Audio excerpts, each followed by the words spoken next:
Okay, a 2005 Nissan Sentra.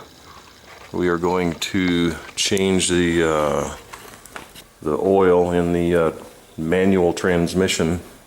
One of the first things you want to do is to determine how much you're going to need.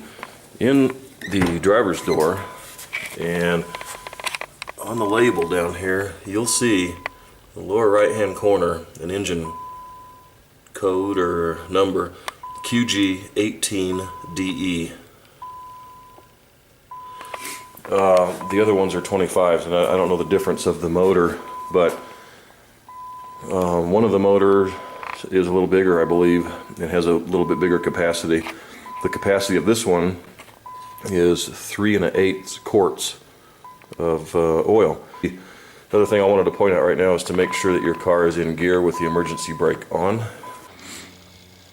On the oil, I learned a lesson here doing a little bit of research. Not to buy the regular gear oil from most of the parts stores that has the GL5 designation on it. I couldn't even find, the manual on this Sentra calls for 7585 GL4 oil. Could not find that. Checkers, O'Reilly, Advanced Auto Parts, AutoZone, and Pep Boys. Checked all of those. Nobody had it. I did find a local place that sells Redline, and Redline does make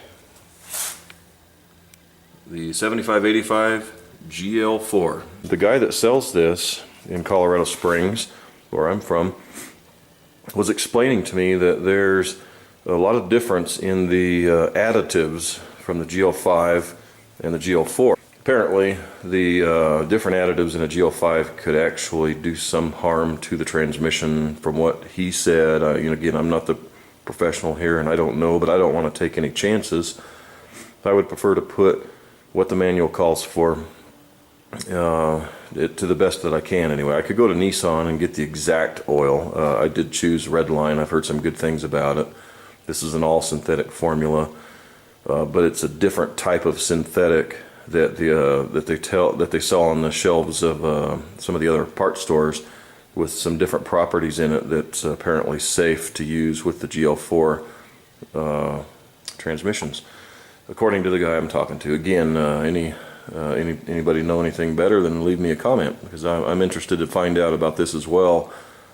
I just want to use the best that I can for my cars, and don't want to take any chances. I've heard stories about synchronizers wearing out, softer metals in the engine not being able to handle the different properties of the additives that they put in which is like twice the additives of some certain type of additive that they use in the GL4.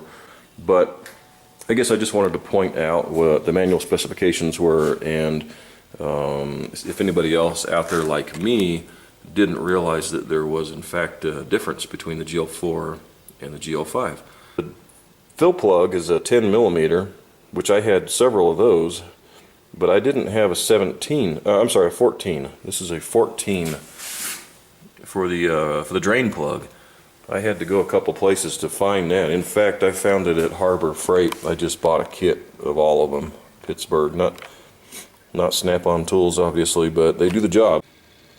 You want to slide the jack underneath the car and find an appropriate place to jack up the car. Nissan actually makes on the subframe a little spot right there where you can see a support piece right up in there, where, as you can see, where my jack is going up onto, that is going to be a pretty good area to jack it up in.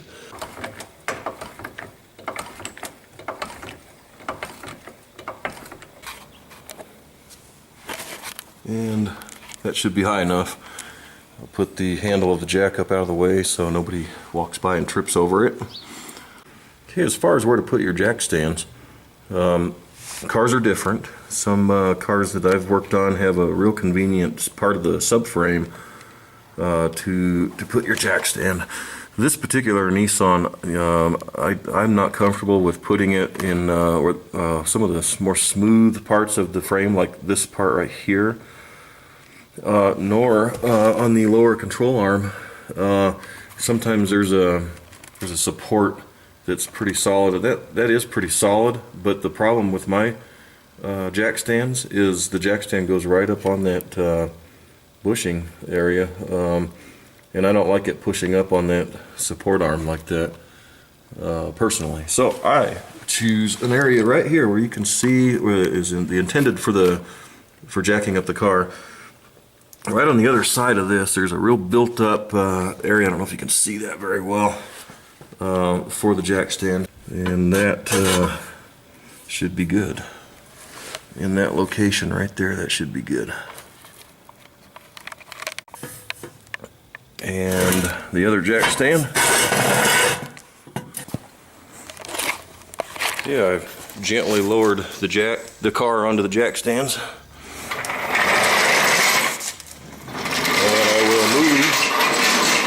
I will now move to the rear of the vehicle. And as you can see, at this point, we've got the front of the car on the jack stands. Okay, I jacked up the back of the car, and I'm going to slide in the jack stands. Okay, we'll slide the other one under. I will now lower the car onto the rear jack stands very softly and gently. And we're done. Since we're working in the front of the car, I'm going to move it up there for additional support. Since we're working on the driver's side, we've got the jack faced over here towards the passenger side, out of the way. And I'm just going to snug it up right up there. And now we have the car sitting somewhat level. Looks pretty level. Okay, up under the driver's side in the front, you're gonna see the fill plug, which also acts as a vent when it gets drained out of the drain plug. That one is the 14 millimeter, and that one is the 10 millimeter, and that one is the one that we will remove first.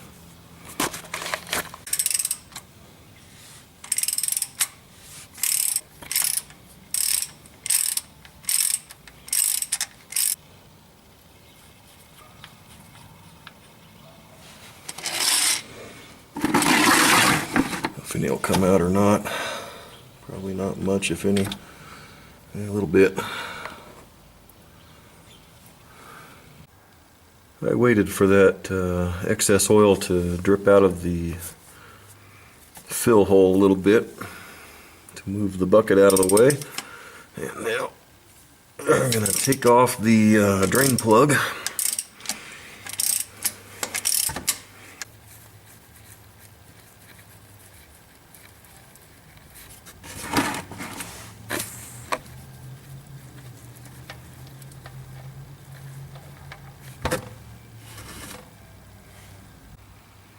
Okay, we're coming down to a drip here. It's about time to put the plug back in that lower area. And I'll go ahead and put this drain plug back in.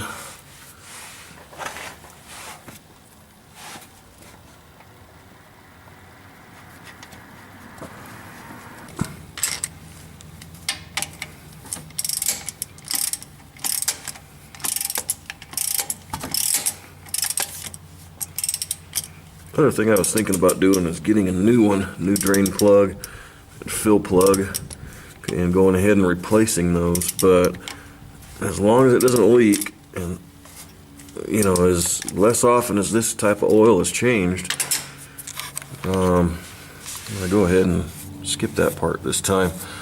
And let's keep an eye on it, and I'll make sure it's not leaking out. You put the top hose, this top piece, into the oil, the gear oil, And the bottom one goes into the fill hole. We'll put that in the fill hole there. Okay, I have it ready to go here.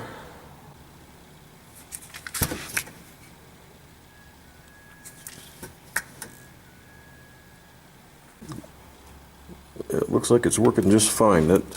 So far it looks like about half of this bottle is in. This works really good. The directions say that you've got to have the oil can higher than the drain plug, than the output, but that's not the case at all. It sucks it right in there, no problem.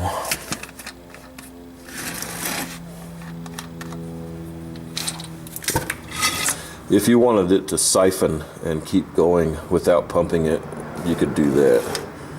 But it's no problem just to pump it a few more times and not worry about being at the top of the car. If you have two people, it might be better to have the can up at the top of the car. I have another one of those that just a long hose that hooks right up to the bottle.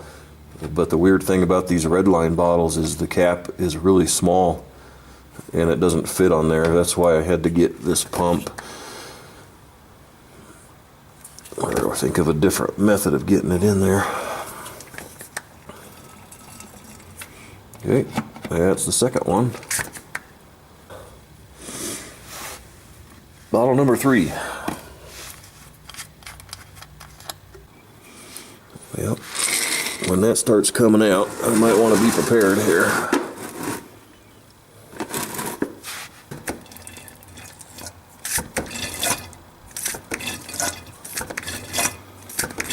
That's 3 and still not coming out the hole. Still have nothing coming out the hole. And there's nothing leaking yet over there.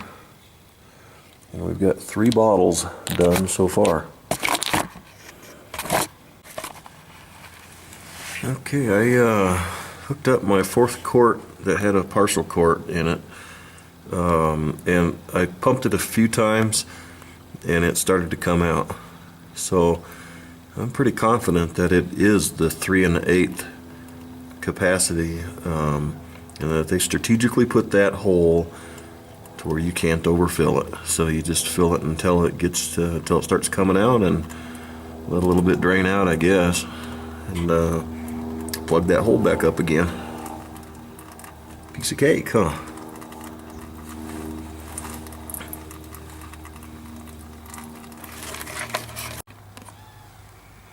I'm just gonna tighten up this fill plug.